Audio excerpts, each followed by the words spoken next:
Light को start करने से पहले लाइट्स की कुछ बेसिक इन्फॉर्मेशंस के बारे में हम पहले आपको बता दें। वैसे अगर देखा जाए तो आप पहले जूनियर क्लास मतलब क्लास 8 में ऑलरेडी कंप्लीट किए हुए हैं, बट उसके बारे में जहाँ से कि कुछ क्वेश्चंस हो सकते हैं, चूँकि ऑब्जेक्टिव पॉइंट ऑफ व्यू से देखा जाए तो जो लाइट्स के बेसिक इन्फॉर्मेशंस हैं वहाँ से क्वेश्चंस होगा। देन आइए अब हम लोग स्टार्ट करते हैं आगे। तो लाइट में जनरली हम दो टार्म में इसको पढ़ेंगे। पहला होगा हमारा रिफ्लेक्शन और सेकेंड पार्ट इसका जो होगा refraction.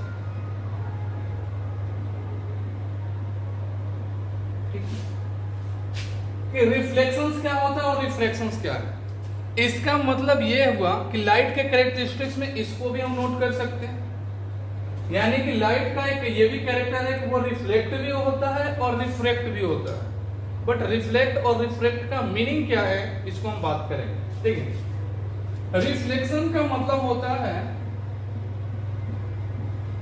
Bouncing back. Bouncing back का मतलब क्या होता है कि अगर कहीं से रे ऑफ लाइट अगर गया तो किसी भी सरफेस को हिट करने के बाद वो क्या आ जाए, रिटर्न आ जाए। तो वैसे कैरेक्टरिस्टिक्स ऑफ लाइट को हम लोग क्या बताते हैं, रिफ्लेक्शन। रिफ्रैक्शन क्या होता है, तो that type of characteristics of light when light pass through one medium to another medium, then its path change itself। मतलब पाथ चेंज होगा, मतलब लाइट जो होगा वो क्या कर जाएगा, बेंड कर जाएगा। तो रिफ्रैक्शन जो है वो क्या है, bending of light. Bending of light को हम कहते हैं रिफ्रैक्शन, ठीक है। लेकिन प्रॉब्लम यह है कि बेंडिंग का फिर क्या मीनिंग है। बेंडिंग का भी तो हमें कुछ मीनिंग होना चाहिए, और वो किस तरीके से बेंड करेगा। तो देखिए, बेंडिंग देखा जाए तो जनरली दो टाइप से होगा। लाइट ट्रेवल कैसे कर रहा है, उसका मीडियम क्या है प्रोपोगेट करने का। तो देखिए, तो फर्स्ट केस में अगर हम लें, और ये बेंडिंग तभी होगा जब मीडियम चेंज होना चाहिए। और मीडियम चेंज करने के लिए हमने क्या किया, एक यहाँ पे इंटरफेस यूज हमने कर लिया। अब ये इंटरफेस क्या करेगा, मीडियम को सेपरेट करेगा, अलग करेगा। अब ये ऐसा नहीं है कि दोनों सेम मीडियम होना चाहिए। बेंडिंग दैट मींस रिफ्रैक्शंस के लिए हमें तो डिफरेंट मीडियम का यूज करना होगा, और डिफरेंट मीडियम ये होना चाहिए, जैसे कि अगर मान लें कि हमने ले लिया एयर, तो सेकेंड टर्म में यानी कि जो सेकेंड मीडियम होना चाहिए, ऐसा नहीं है कि वो वाटर ही होना चाहिए। तो फिर किसका यूज करें, तो एक ऐसा मीडियम लीजिए, ऐसा मीडियम जिसके पार्टिकल्स क्या हो, थोड़ा लूजली बॉन्डेड हो, मतलब जिनको हम कहते हैं रेयरर। रेयरर का मतलब कि पार्टिकल्स क्या हो, थोड़ा फॉर अवे, दूर दूर पर। वैसा मीडियम लेना है, तो हमने ले लिया एयर। अब यहां से रे ऑफ लाइट पास कर रहा है, ठीक है, रे ऑफ लाइट पास कर रहा है। तो इस इंटरफेस को जहां पर हमारा रे आकर के हिट कर रहा है, उस पॉइंट पे हम ड्रॉ करेंगे नॉर्मल, कुछ इस तरीके से। इस पॉइंट को हम कहते हैं नॉर्मल, ठीक है। अब जैसे हम क्या देखेंगे कि अगर यहां से मीडियम चेंज नहीं होता, तो लाइट हमने क्या कैरेक्टरिस्टिक्स पढ़ा, always travel in a straight line. तो ये लाइट जो था वो सीधा निकल जाता विदाउट एनी डेविएशन। लेकिन ये कंडीशन तब अप्लाई होता जब ये मीडियम यानी कि जो इंटरफेस यूज किए हैं ये अगर नहीं होता तब। लेकिन यहां पर मीडियम एयर है, पार्टिकल्स थोड़ा दूर दूर पर, but compare to water, air, waters के अंदर में जो वाटर मॉलिक्यूल्स होंगे वो थोड़ा क्लोजली पैक्ड होते हैं कंपेयर टू एयर। एयर के अगर कंपेयर किया जाए वाटर के साथ, तो इस मीडियम्स के अंदर में जो पार्टिकल्स होंगे कुछ ज्यादा ही क्लोज होंगे एयर के कंपेयर में। तो वैसे में क्या होगा, लाइट को ट्रेवल होने में प्रॉब्लम होगा। और हमने ये बताया कि लाइट का स्पीड जो हो जाएगा क्या होगा, वो चेंज हो जाएगा। तो चूंकि वाटर में आने के बाद पार्टिकल्स ज़्यादा हैं, एक तरीके से देखा जाए तो ट्रैफिक ज़्यादा है, और ट्रैफिक जैसे ही ज़्यादा होगा नो डाउट स्पीड कम होने लगेगी, और जैसे ही स्पीड कम होगा रे ऑफ लाइट जो है अपने ओरिजिनल पाथ को कवर नहीं करता है, यहाँ से बेंड कर जाएगा, और बेंड किधर होगा, स्पीड कम होने की वजह से कुछ इधर, ये यानी कि towards the normal, towards normal, ये तो पहला बेंडिंग ये था टुवर्ड्स द नॉर्मल। अब सेकेंड में क्या होगा कि ऐसा मान लीजिए कि हाई डेंसिटी से लो डेंसिटी वाले में जाए, तब क्या होगा, जैसे कि अगर मान लें कि ये हमारा मीडियम जो था वो रेयरर था, तो उसके कंपेयर में वाटर जो है हमारा डेंसर है, चलिए कोई प्रॉब्लम नहीं। लेकिन अगर ऐसा भी केस आ जाए कि रे ऑफ लाइट को हम रेयरर टू डेंसर ना दे करके डेंसर से रेयरर में जाए, मतलब ट्रैफिक बहुत ज्यादा है वहां से निकले और कम ट्रैफिक वाले एरिया में निकले, तो सबको पता है स्पीड क्या हो जाएगा, इंक्रीज कर जाएगा। तो वैसे कंडीशन में क्या होगा कि अगर मान लीजिए कि मीडियम हमारा ये है, डेंसर है, और ये रेयर है, रे ऑफ लाइट यहां से ये आ रहा है, हमने ड्रॉ किया है नॉर्मल। नॉर्मल क्यों ड्रॉ करते हैं, तो ऑब्जर्व करने के लिए कि बेंडिंग किस तरीके से हो रहा है, बेंडिंग को ऑब्जर्व करने के लिए। तो ये सीधा निकलता है अगर यहाँ पे मीडियम चेंज नहीं होता, लेकिन चूंकि मीडियम चेंज हो रहा तो बेंडिंग होगा।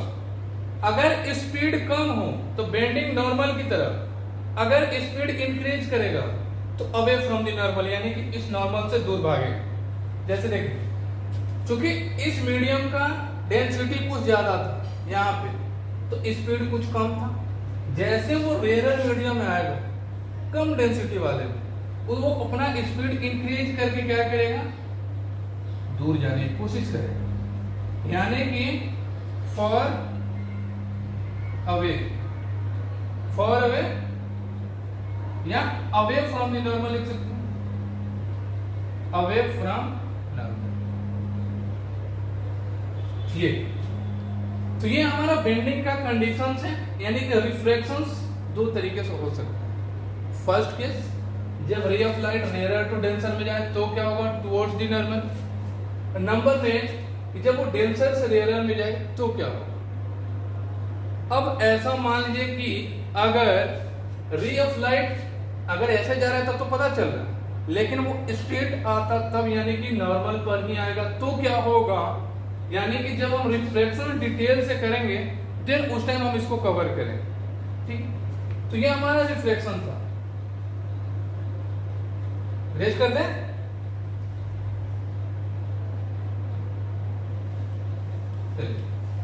अब आइए हम लोग रिफ्लेक्शंस के बारे में कुछ कर लिए।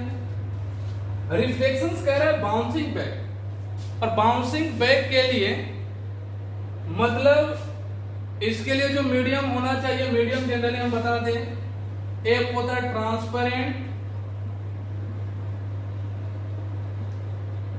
सेकेंड जो होता है वो ट्रांसलूसेंट,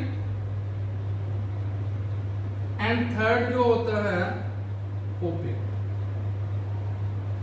हाँ देखिए, और इन तीनों ही मीडियम की अपना अलग अलग ये है। जैसे कि ट्रांसपेरेंट जो है, जो जैसे कि ग्लास, वो क्या करता है, लाइट को अलाउ कर देगा, आइए पास होकर जाइए, I don't have any problem. Translucent जो है, इसको कुछ प्रॉब्लम्स होता है, बट उतना भी नहीं होता कि उसको एकदम ब्लॉक कर देगा, ये भी कुछ अलाउ करेगा, लेकिन ट्रांसपेरेंट की तरह नहीं करेगा। बट ओपेक जो है, यानी कि ओपेक जो ऑब्जेक्ट होता है वो एटीट्यूड वाला होता है, मतलब लाइट को अलाउ नहीं करेगा, डोंट अलाउ, वो अलाउ नहीं करेगा लाइट को पास होने के लिए। मतलब क्लियर है कि अगर अलाउ नहीं करेगा तो लाइट जाएगा, उसको हीट करेगा, फिर रिटर्न आ जाएगा। और जब ऐसा कंडीशन मिल जाए, इसी को तो हम कहते हैं बाउंसिंग बैक। मतलब ओपेक ऑब्जेक्ट था, लाइट गया वहां तक ट्रेवल करके, चूंकि रिफ्लेक्शन कंडीशन में इंटरफेस जो था वो ग्लास था, मतलब ट्रांसपेरेंट था, जिसमें लाइट क्या कर गया, वन मीडियम से दूसरे मीडियम में प्रवेश कर गया, तो वहां पे बेंडिंग देखने को मिला। जबकि रिफ्लेक्शन की कंडीशन में लाइट जो क्या होता है वो बाउंस बैक हो जाता है, क्योंकि वो ओपेक ऑब्जेक्ट को हिट करता है और ओपेक ऑब्जेक्ट कभी ये अलाउ नहीं करेगा कि लाइट क्या करे, उसको पास कर जाए। ठीक है, तो इस ओपेक ऑब्जेक्ट की वजह से जो बाउंसिंग बैक होता है, जैसे कुछ ये ओपेक ऑब्जेक्ट कुछ भी हो सकता है, मान लीजिए कोई ऑब्जेक्ट है, ओपेक ऑब्जेक्ट है, रे ऑफ लाइट यहां गया और रिटर्न ऐसे चला आया। जो रे ऑफ लाइट जाकर के ये बॉल को हिट कर रहा है, यानी कि ओपेक ऑब्जेक्ट को, उस रे ऑफ लाइट को कहते हैं इंसिडेंट रे। ठीक है, और जो ओपेक ऑब्जेक्ट को हिट करने के बाद रिटर्न हुआ, it is called reflected ray. ठीक है ना, तो ये इंसिडेंट रे और रिफ्लेक्टेड रे, मतलब ये जो इंसिडेंट रे का आना, रिफ्लेक्ट हो जाना, मतलब ये रिफ्लेक्शंस कैसे डिफाइन हुआ, तो बाउंसिंग बैक मतलब रिटर्न का जाना फिर रिटर्न आना, बाउंस बैक मतलब रिटर्न होकर के आना ही हमारा कहलाता है रिफ्लेक्शन। अब रिफ्लेक्शन होने के लिए ये भी कंफर्म हो गया कि ऑब्जेक्ट जो चाहिए ओपेक होना चाहिए। तो जिस तरीके से डिफरेंट मीडियम में लाइट अलग अलग तरीके से बिहेव कर रहा था, किसी कंडीशन में अवे फ्रॉम द नॉर्मल, कहीं एक कंडीशन आया टुवर्ड्स द नॉर्मल, तो मतलब अलग अलग मीडियम के साथ इसका बिहेवियर अलग अलग है। तो नो डाउट यहां भी वही होना चाहिए, रिफ्लेक्शन होगा, लेकिन अलग अलग, क्योंकि ओपेक ऑब्जेक्ट ऐसा थोड़ी है कि एक ही टाइप का ओपेक ऑब्जेक्ट है। ओपेक ये भी हो सकता है, ये भी हो सकता है, इवन तो अगर माउंटेन पे जाए तो माउंटेन्स भी हमारा हो सकता है ओपेक ऑब्जेक्ट। बट जितने भी different types of opaque object के बारे में हम लोग पढ़ते हैं, वो सबका अलग अलग बिहेवियर है। कैसे कि अब मान लीजिए कि ये सरफेस हमने ले लिया, जैसे ये व्हाइट बोर्ड है, तो इसका सरफेस जो क्या है, स्मूथ है, तो इसमें रिफ्लेक्शन होगा तो कुछ और होगा। अगर इसके बदले हम कोई रफ सरफेस ले लें, ऐसा नहीं कि वहां रिफ्लेक्शन नहीं होगा, बट रिफ्लेक्शन जो होगा वो कुछ और तरीके से होगा। तो उसके बेसिस हम लोग क्या करते हैं, रिफ्लेक्शंस को दो पार्ट में डिवाइड करते हैं। एक होता है हमारा रेगुलर रिफ्लेक्शन,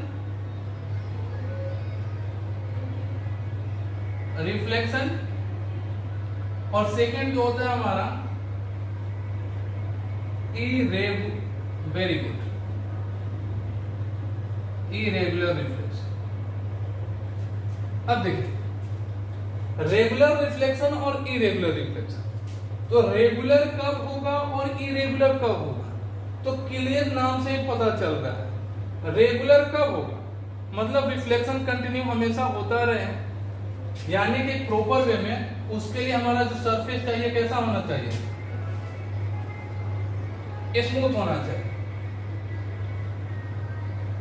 स्मूथ यानी कोई प्लेन होना चाहिए बिल्कुल।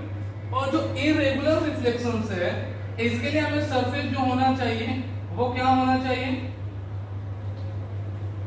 No curve. देखिए ऐसा थोड़ी है, अगर मान लीजिए कर्व्ड है तो कर्व भी तो प्लेन हो सकता है, मतलब इरेगुलर आपको याद रखना है रफ सरफेस। अगर सरफेस रफ हो तो रिफ्लेक्शन जो होगा वो क्या होगा, इरेगुलर होगा। ठीक है ना, तो अब हम क्या करेंगे, रिफ्लेक्शन को पार्ट वाइज, फिर रिफ्लेक्शंस को हम लोग करेंगे। तो आज के क्लास में हम लोग स्टार्ट करेंगे रिफ्लेक्शंस एक एक करेंगे। ठीक है ना, चलिए इसको हम रेज कर रहे हैं।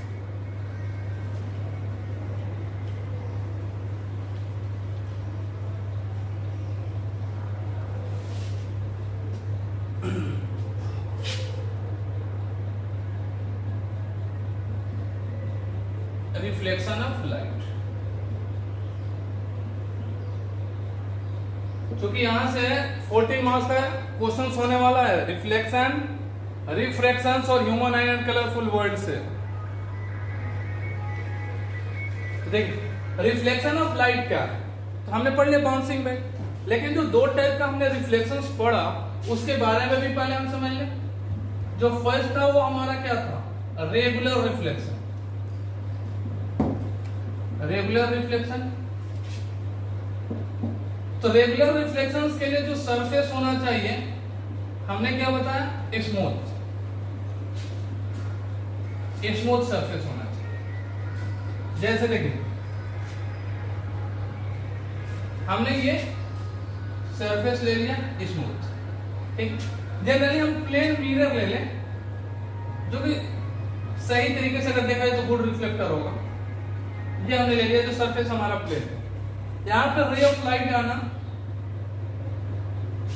और बेंड होकर करेंगे इधर जाना, फिर कुछ इस तरीके से आना इधर,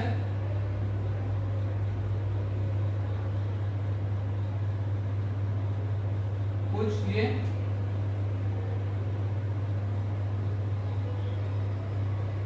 देखिए मतलब क्या है, जो स्मूथ सरफेस अगर हमारा और वहां से रिफ्लेक्शन हो तो जो इंसिडेंट रे है और जो ये हमारा रिफ्लेक्टेड रे है ये एक दूसरे के पैरेलल होते हैं। यानी कि अगर कहीं अगर ऐसा ऑब्जेक्टिव क्वेश्चन आए, इसमें हम क्वेश्चन ये कर रहे हैं अभी कि अगर मान लीजिए कि ऐसा दिया हुआ है कि रिफ्लेक्टेड रे जो है वो उसमें कुछ मल्टीपल रिफ्लेक्शंस हो रहा है और जितने भी मल्टीपल रिफ्लेक्शन में रिफ्लेक्टेड रे है वो हर एक रिफ्लेक्टेड रे दूसरे के पैरेलल है, देन उस कंडीशन में सरफेस जो है वो किस टाइप का हो सकता है या उस टाइप के रिफ्लेक्शंस को क्या कह सकते हैं, तो ये आपको याद रखना है। क्या ये जो हम रिफ्लेक्टेड रे देख रहे हैं हर एक रिफ्लेक्टेड रे क्या होगा, एक दूसरे के पैरेलल्स होते हैं। पहला ये भी डिफरेंस है, जब हम बात करेंगे रेगुलर और सेकंड जो होगा हमारा इरेगुलर रिफ्लेक्शन। ये तो रेगुलर रिफ्लेक्शंस में क्या होगा कि जितने भी रे ऑफ इंसिडेंट यानी कि इंसिडेंट रे जो वो क्या होंगे, एक दूसरे के पैरेलल होंगे। लेकिन इरेगुलर रिफ्लेक्शंस में क्या होगा कि सरफेस कुछ इस तरीके का होगा। पहले तो वो क्या होगा कि प्लेन नहीं होगा, चलिए, उसके बाद भी अगर ये इंसिडेंट रे तो इसका रिफ्लेक्शन कहीं ये हो गया, सेकंड का ये तो इसका कुछ ये होगा, इंसिडेंट रे ये है, रिफ्लेक्शंस कुछ ये, मतलब इंसिडेंट रे और ये इंसिडेंट रे कौन रिफ्लेक्टेड रे जो है क्या कहीं एक दूसरे के पैरेलल कहीं दिख रहे हैं क्या, नहीं।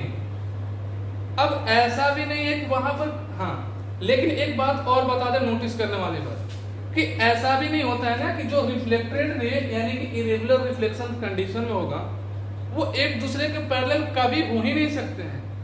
अगर मान लें कि मल्टीपल रिफ्लेक्शंस हुआ तो उसमें एक या दो रे ऑफ लाइट जो होंगे जो रिफ्लेक्टेड रे होगा वो एक दूसरे के पैरेलल हो जाएंगे। बट रेगुलर के लिए क्या होना चाहिए, जितना भी रे यानी कि रिफ्लेक्टेड रे है सबको एक दूसरे के पैरेलल होना चाहिए, तो होगा हमारा रेगुलर रिफ्लेक्शन। लेकिन इरेगुलर में वो जो लाइंस होंगे वो पैरेलल्स नहीं होंगे और उसमें जो सरफेस होगा आई थिंक कुछ इस टाइप का कहने का मतलब कोई और भी शेप हो सकता है बट ये स्मूथ नहीं होगा, ठीक है। लेकिन दोनों में कॉमन है कुछ बातें, और कुछ बातें जो कॉमन है कि जो ये लाइट का रिफ्लेक्शंस होता है वो दो लॉ को फॉलो करता है जिसको हम लोग कहते हैं लॉ ऑफ रिफ्लेक्शन। तो लॉ ऑफ रिफ्लेक्शन जो है वो रेगुलर रिफ्लेक्शंस में भी अप्लाई है और इरेगुलर रिफ्लेक्शंस में भी अप्लाई है, ठीक है। तो क्या है लॉ ऑफ रिफ्लेक्शंस के बारे में, आइए उसके बारे में डिस्कस कर लिया जाए। तो रेगुलर रिफ्लेक्शंस और इरेगुलर रिफ्लेक्शन आई थिंक सबको समझ में आ गया होगा, कोई चलिए। तो अब लॉ ऑफ रिफ्लेक्शंस के बारे में,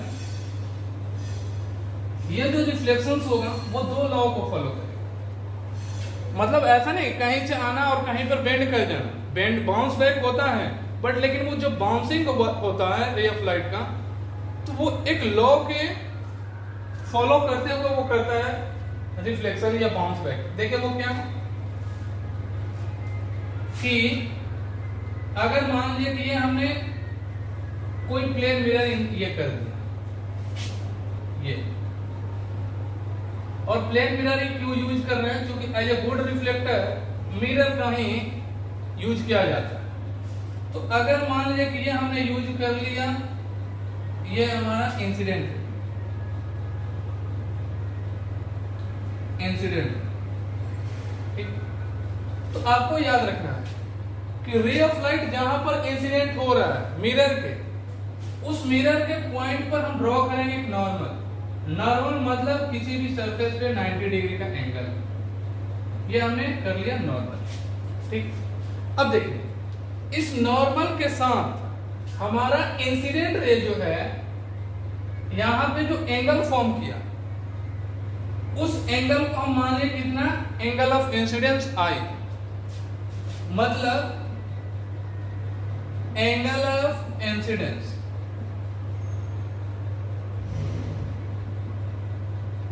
उसको मान ले आई, एंगल आई, ठीक है।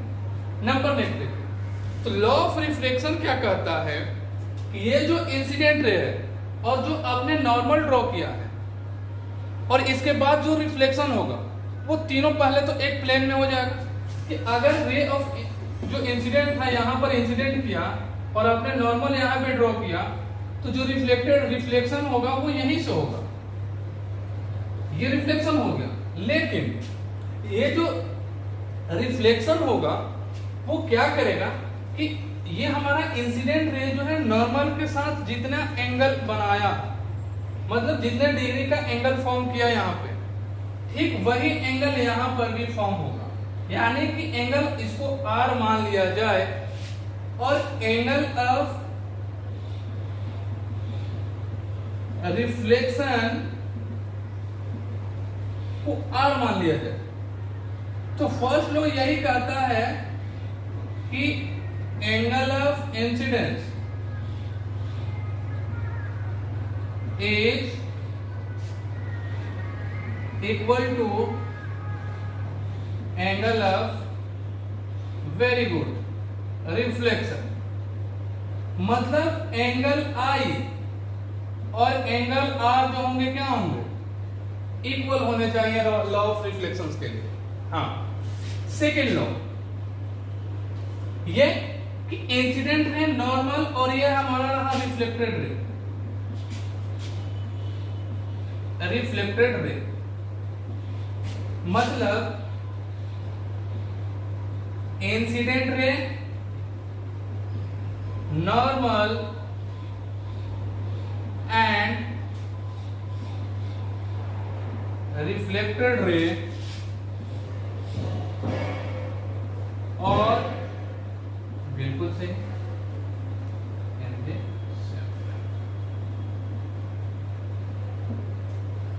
देखिए, मतलब यही तो। अब एक बात याद रखिएगा, अब मैक्सिमम बच्चे करते क्या है ना कि angle of incidence is equal to angle of reflection, तो ये लिख दिया एंगल I और R।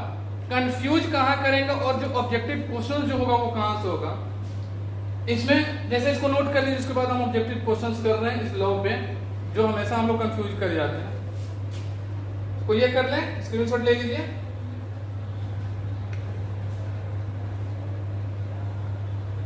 चलिए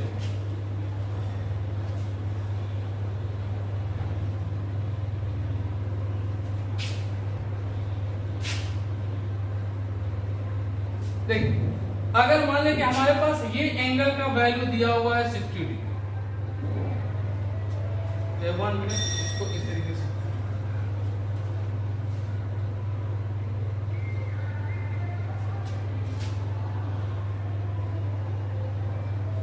ये हमारा इंसिडेंट, ठीक। यहां पे ये ड्रॉ है नॉर्मल, ये रिफ्लेक्टेड। यहां पे हमें वैल्यू दिया हुआ है 60 डिग्री और क्वेश्चन कर रहा है what is the angle of reflection. Reply अभी कोई नहीं देगा, हम ऑप्शन दे रहे हैं। एंगल ऑफ रिफ्लेक्शन के बारे में पूछ रहा है और आपके पास ऑप्शन है 60 degree, 90 degree, 30 degree and 45 degree. क्या होना चाहिए,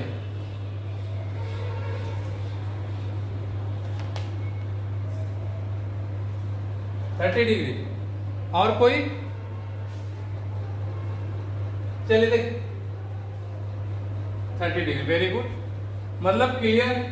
यानी कि देखिए हमें करना क्या है, ये जो हम लोग यूज करते हैं angle I is equal to angle R, तो कुछ बच्चे ऐसे होते हैं कि ये जो हमने 60 डिग्री यहाँ पे डिनोट किया हुआ है या जो पेपर में होगा वो ही मान लेते हैं कि इंसिडेंट रे अगर ये है तो एंगल ऑफ इंसिडेंस उनका हो जाता है 60 डिग्री, जो कि एकदम बिल्कुल ही क्या है, गलत है।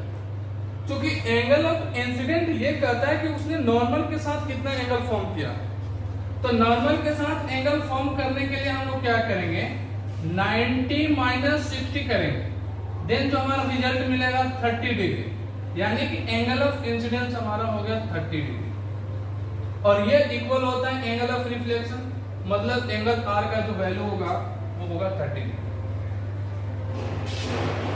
ठीक है, तो यह हमारा लॉ ऑफ रिफ्लेक्शन। हाँ कुछ नहीं,